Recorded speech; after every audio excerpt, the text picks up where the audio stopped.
बागमारा बमबाजी गोलीबारी कांड में जांच के दरमियान आसकोष्ठी पहुंचे धनबाद एसएसपी एचपी जनार्दन। बागमारा का ज्वलंत मामला बमबाजी गोलीबारी कांड के 5वें दिन आज धनबाद एसएसपी एचपी जनार्दन मधुबन थाना पहुंचे। वहां पहुंचकर मेउड़ ग्रामीण एसपी सहित सभी पुलिस पदाधिकारियों से अब तक के जांच से जुड़े सभी बिंदुओं की जानकारी ली। वहीं इस दरमियान घटना के मुख्य आरोपी जेएमएम नेता कारू यादव के गांव आशा कोठी खटाल पहुंचकर सर्च अभियान चलाया। पत्रकारों से बातचीत में कई अहम जानकारी देते हुए कहा कि 30 टीम इस मामले में संलिप्त लोगों को चिन्हित करने और गिरफ्तारी के लिए कार्य कर रही है। साथ ही ये भी कहा कि आशा कोठी खटाल बस्ती का सर्वे कराकर यह सुनिश्चित किया जा रहा है कि यह ज़मीन सरकारी है या निजी, उसी के आधार पर अग्रिम कार्रवाई की जाएगी। साथ ही इस बस्ती को अपराध का अड्डा बताते हुए यह भी सुनिश्चित किया कि बिहार तक जांच की कार्रवाई की जाएगी। वहीं एसएसपी एचपी जनार्दन ने जानकारी दी कि बमबाजी मामले में अब तक 7 एफआईआर दर्ज की जा चुकी है, जिसमें एरिया 3 जीएम जीएस साहा और गिरिडीह सांसद के खिलाफ और मामले में उनकी भूमिका के मद्देनजर जांच चल रही है। यह भी कहा कि सर्च अभियान में मील बम और गोलियों से यह आशंका जताई जा रही है कि इस बस्ती में हथियार छुपा कर रखा गया है, जिससे खोजबीन के लिए लगातार सर्च अभियान जारी रहेगा। चेतावनी देते हुए कहा कि घटना में संलिप्त अपराधियों को किसी भी सूरत में बख्शा नहीं जाएगा। जैसे कि आपको पता है 9 तारीख को धर्माबांध और मधुबन बॉर्डर पर हिलटॉप कंपनी का काम चलने को लेकर 2 गुट के बीच में झगड़ा हुआ था, गोलीबारी हुआ था एवं बमबारी हुआ था। और उसी से कनेक्टेड आरसू का ऑफिस को कुछ असामाजिक तत्वों के द्वारा जलाया, और जब जो जलाया उसको पकड़ने के लिए जब डीएसपी साहब के नेतृत्व में टीम गया तो हमारा पुलिस फोर्स के ऊपर हमला हुआ, उसमें हमारा डीएसपी साहब घायल हुआ है।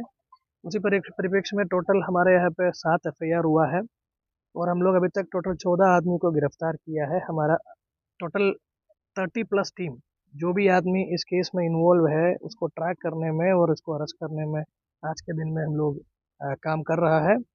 और जिला का पुलिस कप्तान होने के नाते मेरा हम तो यही आप लोगों को बोलेंगे कि जो भी ये काम किया है उसको किसी तरीके से हम लोग छोड़ेंगे नहीं, क्योंकि पुलिस वाला पब्लिक का काम करने के लिए आता है। कभी 1 आदमी आता है, कभी 2 आदमी आता है, कभी 10 आता है, कभी 100 आता है। अगर कोई भी आदमी पुलिस के ऊपर पत्थर चलाने का, ये पुलिस के ऊपर भी पत्थर नहीं चलना चाहिए, किसी के ऊपर पत्थर नहीं चलना, खास करके प्रशासन और पुलिस के ऊपर अगर कोई पत्थर चलाने के या काम में बाधा डालने का किसी भी प्रकार का कार्रवाई अगर करेंगे, इसको बहुत सख्ती से हम लोग निपटेंगे। जो भी आदमी ये काम कर रहा है उसको हम लोग बहुत कड़ी सजा बहुत जल्द स्पीडी ट्रायल करवाते हुए हम लोग करवाएंगे। सर तो बिहार से भी इसके साथ जुड़े हैं, जैसे कि अभी आप लोग जान रहे कि जो आशा कोठी है, जहाँ पे बिहार का जमुई और अलग अलग जिला से कुछ लोग यहाँ पे आके किसी के ज़मीन पर बसा हुआ है, और ये एरिया आज के दिन में एक क्रिमिनल्स को क्रिएट करने का एक अड्डा बन गया है। यहाँ का लोग ऑर्गेनाइज तरीके से कोयला चोरी भी करवा रहा था और इधर उधर कोयला का काम करने वाला कंपनी को डराने धमकाते हुए वहाँ पे वर्चस्व अपना स्थापित करने का कोशिश लगातार किया जा रहा था। अभी हम लोग सीओ को डीसी को बोल के सीओ को बुला के हम लोग ज़मीन का मापी करवा रहा है। हमको कोयला भी सीज किया है, कोयला का भी हम लोग एफआईआर किया है। अब ज़मीन का नापी होने के बाद पता चलेगा ये ज़मीन किसका है। अगर वो प्राइवेट ज़मीन है हम देखेंगे कि उस ज़मीन पर बाकी लोग कैसे रह रहा है। अगर वो सरकारी ज़मीन है तो हम लोग आगे उस हिसाब से कार्रवाई करेंगे। सर हथियार भी यहाँ पर बहुत अधिक मात्रा में मिला है। हथियार अभी उस टाइप का कुछ मिला नहीं है। जो कांड होने के बाद कुछ बम का रिकवरी हुआ है, कुछ गोली का रिकवरी हुआ है। जरूर इन लोगों के पास हथियार होगा, कहीं पे छिपा के रखा होगा, वो भी निकालने का प्रयास हम लोग कर रहे हैं। अभी तक जो भी मामले होते हैं मुख्य आरोपी चिन्हित कौन हुए? तो मुख्य आरोपी जैसे आप लोग देख रहे हैं कि 2 ग्रुप का बीच का झगड़ा है। हिलटॉप कंपनी में काम को लेकर झगड़ा हुआ था और अभी डीएसपी साहब को जो चोट लगा है उसमें ग्रुप को इकट्ठा करना और मोब को क्रिएट करना में कारू यादव का रोल था। अभी हम लोग कारू यादव के साथ साथ जो वहाँ पे जो सबसे पहले प्रॉब्लम क्रिएट किया है, जो दूसरा गुट में उसका भी मेन सरगना को हम लोग आइडेंटिफाई किया, उसके ऊपर हम लोग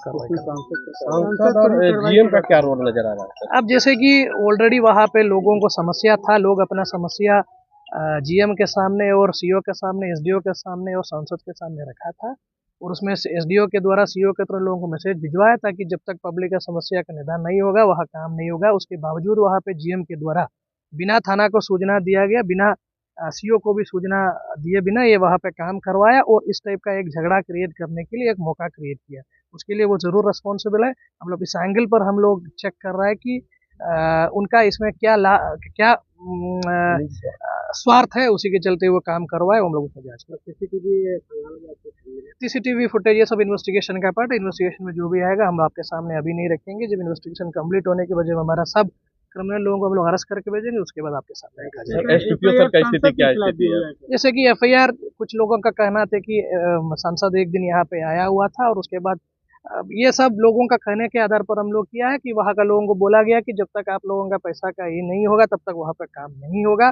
उसी को लेके भी कुछ लोग बहकावे में आ गया है। उसी के चलते वो लोग उस दिन जब काम वहाँ पे हो रहा था हरवा हथियार के साथ आया था और यहाँ पे वो अपना बल का प्रयोग करते हुए काम रोकने का प्रयास किया था। इस पे अभी एसडीओ के संसद के ऊपर हम लोग एफआईआर किया और संसद का रोल बेसिकली इसमें क्या है वो हम जांच का विषय है, जांच हम लोग कर रहे हैं।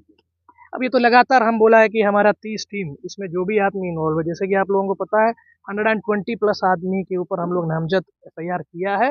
लगातार उसको पकड़ने के लिए हमारा टीम बाहर है। डेली अरेस्ट होगा, डेली हम लोगों को जो इसमें इन्वॉल्व है उसको जेल भेज करेंगे। अब एसडीपीओ साहब का स्थिति अभी वो आउट ऑफ डेंजर है, वो अभी हॉस्पिटल में, उनका परिवार वाला भी है और हम लोगों का भी टीम वहाँ पे खड़ा है। अभी उनका स्थिति ठीक है। बाकी 1 महीने के भीतर लोग बोलता है कि 10-15 दिन में वो अच्छे रिकवर।